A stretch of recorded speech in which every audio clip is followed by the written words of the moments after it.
Imagine a village where the stars seem too close, where the whispers of spirits dance with the wind, and where a single misstep can awaken a forgotten curse. In Kouroussa, a small village nestled in the dusty lands of West Africa, a young woman named Aïssata lived a story so terrifying it still haunts the nights of those who've heard it. She gave birth to a snake, and the village buried her alive. Is it a tale? A curse? Or a darker truth? Stay until the end because this story might make you question everything you believe. Subscribe, hit the bell, and dive with me into this true tale that will chill your blood. Aïssata was a star in her village. Young, beautiful, with a smile that silenced arguments and a laugh that drew the children. She had just married Seko, a respected man, a blacksmith whose blades were as solid as his word. Their wedding in Kouroussa was a legendary celebration.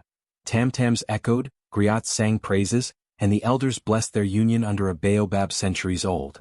The village women gifted Aïssata colorful beads and indigo fabrics, wishing her a home full of children and laughter. But fate had other plans. A few weeks after the festivities, Seko announces he must leave.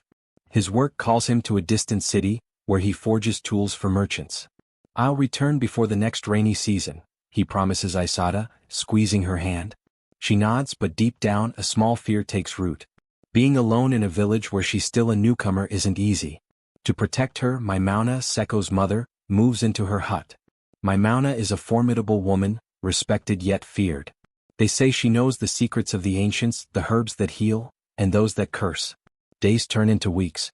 Aïssata waits for news from Seko, but no letter arrives. She feels lonely, but Maimouna is always there, too close, too watchful. Each evening she prepares a bitter herbal tea she insists Aïssata drink. "It's for your strength, my daughter," she says with a smile that doesn't warm. Aïssata obeys out of respect, but soon she starts feeling strange. Dark dreams wake her at night. Snakes slithering around her, voices whispering words she can't understand. One night, under a blood-red moon, Aïssata is jolted awake by a sound. A whisper as if someone is speaking just outside her hut's door. She rises, heart pounding, but no one is there. The following nights, the whispers return, clearer, more insistent. She begins seeing shadows move in the dark, shapes that vanish when she lights her oil lamp. She confides in Maimouna, who shrugs. "They're just wind spirits, nothing more," she says. But Aïssata notices her belly starting to round. She's terrified. Seko has been gone for months. How is this possible? Rumors spread through the village like wildfire. The old women whisper by the well, children avoid Aïssata's hut. She feels the weight of their judgmental stares. Desperate, she consults Mama Kadi, a respected diviner known for reading the future in shells and ashes. In a small hut lit by candles, Mama Kadi casts her shells onto a mat. Her face freezes. "What you carry is not human," she whispers. "It's a snake, a vengeful spirit sent to punish. Someone in this village has cursed you." Months pass and Aïssata's pregnancy becomes impossible to hide. The villagers shun her, some spitting on the ground as they pass. Maimouna, however, remains strangely calm, almost satisfied. One night, as rain pounds the thatched roofs, Aïssata feels unbearable pain. The midwives refuse to help, out of fear. Only Maimouna is there, guiding Aïssata through the darkness. And then, it happens. With a heart-wrenching cry, Aïssata gives birth, but it's not a child. It's a black snake, glistening, with eyes that seem human, eyes that stare at Aïssata as if they know her. The village erupts in terror. The elders gather under the sacred baobab, their voices trembling with anger. "She has made a pact with the jinns," they shout. "She has defiled our land." The griots stop singing, the tam-tams fall silent. Maimouna, at the center of the crowd, raises her hand. "There is only one way to appease the spirits," she declares. Aïssata must be buried alive, with the creature she brought into the world. Terrified, the villagers agree. Seko, just returned, is torn. He loves Aïssata, but the pressure from the elders is overwhelming. He tries to plead her case, but the accusing stares silence him. Aïssata is dragged from her hut, her wrists bound with raffia ropes. She screams, begs, swears she's done nothing wrong. But the village is unrelenting. They take her to the forest, to a clearing where a giant baobab seems to watch over. A deep, dark pit is dug. Aïssata is pushed inside, the snake in a basket beside her. The first shovelfuls of earth fall on her, muffling her cries. The village returns to their huts, convinced they've saved their land from a curse. But the story doesn't end there.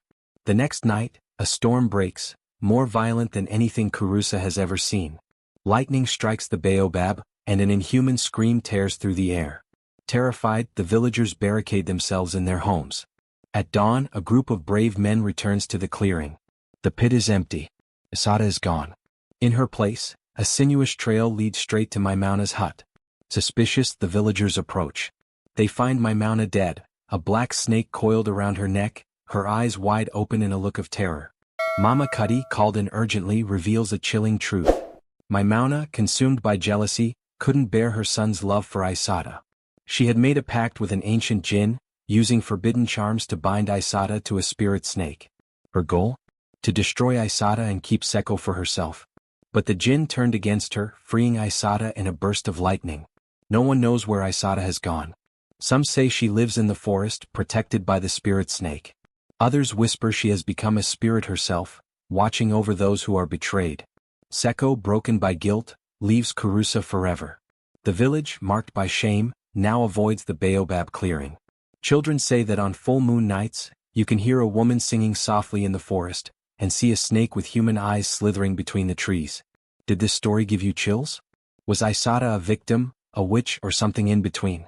Do you think she found peace, or does the spirit snake still follow her? Share your thoughts in the comments, hit the heart if this story touched you, and subscribe for more African tales that blur the line between reality and the supernatural. What would you have done in Aïssata's place? Would you have defied the village or given in to fear? And if you think this story is incredible, wait for the next one. Click here for another true story that will keep you awake all night.